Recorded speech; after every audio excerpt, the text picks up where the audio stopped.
Assalamualaikum warahmatullahi wabarakatuh. A'udzu billahi minasyaitonir rajim. Bismillahirrahmanirrahim. Alhamdulillahilladzi ja'ala syahra ramadhana afdhalasy syuhur. Asyhadu an la ilaha illallah wahdahu la syarikalah. Alladzi ja'ala as-shauma hisnan li awliyaihi wa junnah wa fataha lahum abwabal jannah. Wa asyhadu anna sayyidana Muhammadan abduhu wa rasuluhul mustafal mukhtar alladzi ballagha ma unzila ilaihi bil busyra wal indzar. Allahumma salli wa sallim wa barik ala sayyidina wa maulana Muhammadin al-mukhtar al-qail lis-shaimi farhatani farhatun inda liqa'i rabbih wa farhatun indal iftar. Wa ala alihi wa sahbihi wa man tabi'ahum bi ihsanin ila yaumil qarar, amma ba'du. Yang saya hormati dan saya muliakan Kepala Sekolah SMP IT Ulil Albab Batam Al-Mukarram Ustadz Zulkifli Ahmad. Yang kami hormati dan kami muliakan Koordinator Al-Quran Ustadz Sainuri SPD Al-Hafiz. Yang saya hormati dan saya muliakan seluruh wali murid SMP IT Ulil Albab Batam, dan yang kami sayangi, yang kami cintai, yang kami rindukan, anak-anak tercinta siswa-siswi SMP IT Ulil Albab Batam, dan juga sebagai peserta daripada Sanlat Ramadan tahun 1441 Hijriah ini yang Ustadz sayangi. Puji dan syukur kita panjatkan kehadirat Allah Subhanahu wa taala. Salawat dan salam semoga tercurah limpahkan kepada junjungan kita baginda Rasulullah Muhammad sallallahu alaihi wasallam. Baik ananda semuanya, pada kesempatan kali ini Ustaz diamanahkan untuk mengisi materi terkait dengan fikih puasa. Baik, pada kesempatan ini kita akan sedikit membahas tentang masalah puasa, karena puasa itu adalah ibadah. Dan setiap ibadah tentunya sebelum kita melaksanakan ibadah itu sendiri, maka kita diwajibkan untuk mengetahui terlebih dahulu ilmu-ilmu yang berhubungan dengan ibadah tersebut. Nah, dalam hal ini kita akan melaksanakan ibadah puasa, tentunya maka kita harus mengetahui tentang ilmu-ilmu yang berhubungan dengan puasa itu sendiri. Yang di sini adalah ilmu yang dimaksud adalah berhubungan dengan ilmu fikih.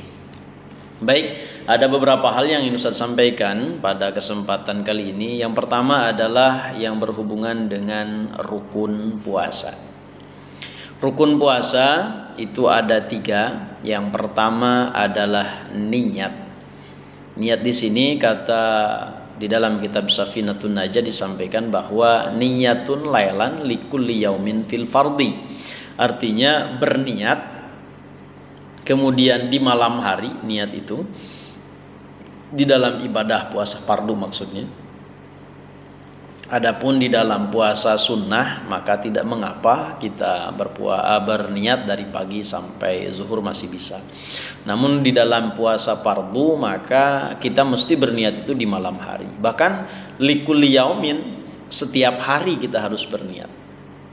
Niatnya seperti yang sering kita hafalkan juga, yaitu nawaitu shauma ghadin an ada'i fardhi syahri ramadhana hadhihi sanati lillahi ta'ala. Nah, kemudian yang kedua adalah menahan diri dari segala hal-hal yang membatalkan puasa. Ya, dari mulai makan, minum, kemudian lagi banyak sekali hal-hal nanti yang akan membatalkan puasa juga kita bahas di depan. Kemudian yang ketiga adalah orang yang berpuasa. Jadi rukun puasa ada 3. Yang pertama niat, yang kedua menahan diri dari segala hal yang membatalkan puasa, kemudian yang ketiga adalah orang yang berpuasa. Baik. Kemudian yang kedua yang mesti kita ketahui adalah syarat sahnya puasa. Syarat sahnya puasa ada 4. Yang pertama adalah Islam. Jadi kalau bukan orang Islam maka tidak sah puasanya. Meskipun dia puasa seperti halnya tidak makan, tidak minum dari pagi sampai maghrib, tetap saja tidak sah puasanya. Kemudian yang kedua adalah yang kedua adalah berakal gitu ya. Berakal yang dimaksud adalah memiliki akal pikiran gitu ya. Maka orang yang tidak punya akal atau yang hilang akalnya seperti orang yang gila itu, maka orang tersebut meskipun dia berpuasa dari pagi sampai maghrib, maka tetap tidak dikatakan puasa. Meskipun dia tak makan tak minum dari pagi sampai maghrib, tetap tidak dikatakan puasa. Kenapa? Karena dia hilang akalnya. Kemudian yang ketiga adalah orang yang ketiga daripada syarat sah puasa itu sendiri adalah orang yang bersih daripada haid dan juga nifas. Artinya perempuan kalau sedang haid ataupun nifas gitu, maka meskipun dia tak makan tak minum dari pagi sampai malam sampai maghrib, tetap saja tidak dikatakan puasa. Karena orang yang demikian meskipun memaksakan kehendak mau puasa, tetap tidak sah puasanya. Kemudian yang selanjutnya yang keempat, orang yang dikatakan puasanya sah atau termasuk daripada syarat sah puasa adalah mengetahui bahwa hari yang akan dipuasai adalah hari yang diperbolehkan untuk berpuasa. Ini tentunya adalah syarat sah puasa secara umum, bukan yang dimaksud dengan puasa fardu ya. Karena ada memang puasa yang tidak diperbolehkan, yaitu puasa pada hari raya baik Idul Fitri ataupun Idul Adha. Kemudian yang kedua adalah hari tasyrik, ya, adalah hari itu yang tidak diperbolehkan puasa. Nah, itu adalah 4 hal yang menjadi syarat sahnya puasa. Jadi kalau orang sudah memenuhi kriteria 4 tersebut, maka sah puasanya.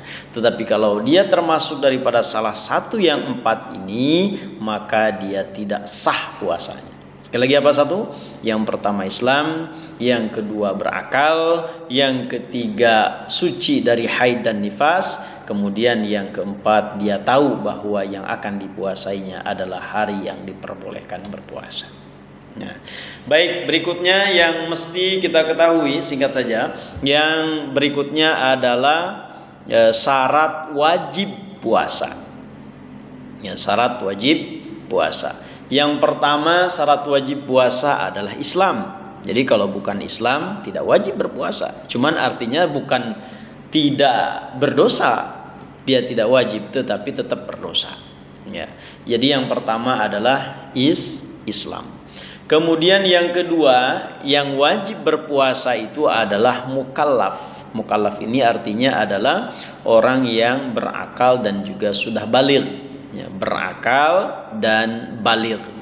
Artinya berakal dia memiliki pikiran, kemudian artinya baligh dia sudah sampai pada usia dewasa. Ya, menurut kriteria yang telah disampaikan sebelumnya, yaitu 3 tanda daripada orang yang baligh. Yang pertama adalah usianya sudah 9 tahun, kemudian dia mimpi basah, kemudian dia kalau perempuan dia haid, kemudian 15 tahun usia.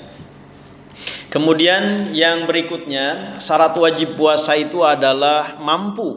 Ya, mampu. Jadi kalau orang yang tidak mampu maka tidak diwajibkan berpuasa. Seperti mana? Seperti orang yang sudah tua. Ya, sudah tua tidak mampu lagi berpuasa, maka tidak wajib puasa. Gitu. Justru nanti diganti dengan fidyah gitu ya. Kemudian berikutnya yang termasuk daripada syarat wajib puasa itu adalah sehat. Sehat artinya di sini adalah sehat yang dimaksud adalah tidak dalam keadaan sakit, yang mana sakitnya itu kalau seumpama nih dia sakitnya itu kalau berpuasa semakin bertambah sakitnya, atau bahkan kata dokter jika berpuasa maka akan membuatnya menjadi meninggal, nah, maka orang ini tidak diwajibkan berpuasa.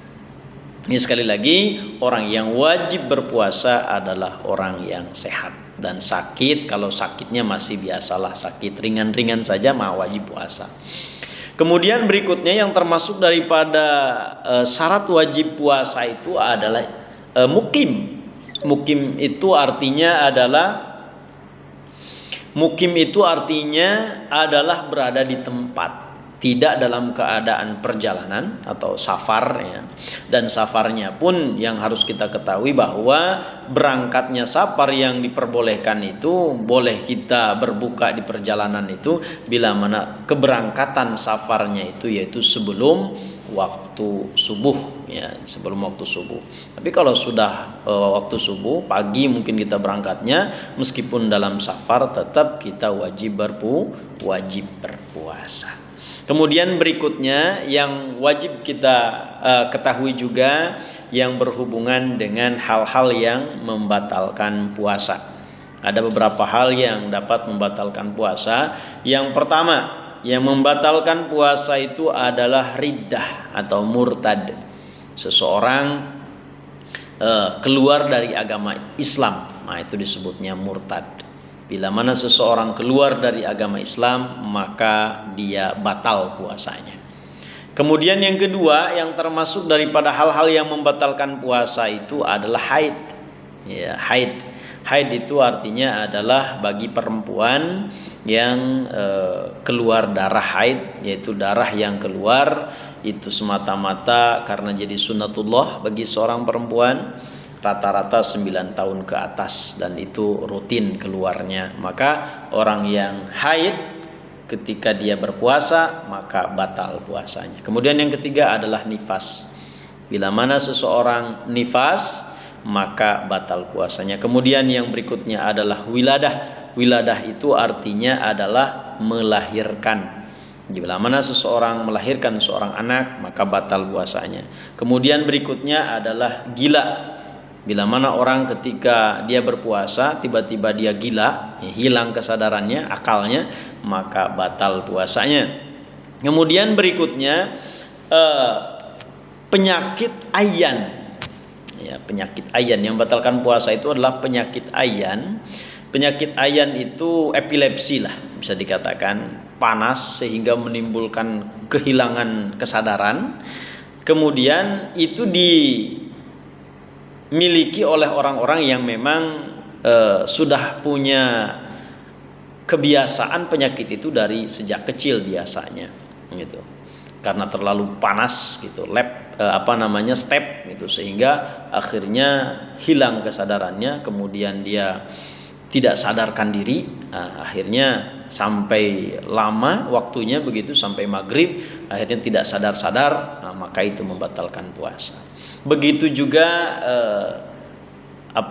mabuk, gitu, mabuk yang seharian full tidak sadarkan diri, maka itu juga dapat membatalkan puasa. Dan tentunya yang lainnya yang sering kita ketahui bersama yaitu makan dan minum. Ya, makan dan minum itu sudah jelas hal-hal yang dapat membatalkan ibadah puasa kita. Jadi tolong jaga betul puasanya, jangan sampai batal. Nah, hal-hal inilah yang dapat membatalkan puasa. Ada tambahan bahwa yang berhubungan dengan membatalkan puasa adalah membatalkan pahalanya puasa. Memang puasanya secara fikih itu tidak batal, tetapi bisa jadi pahala berpuasanya yang hilang.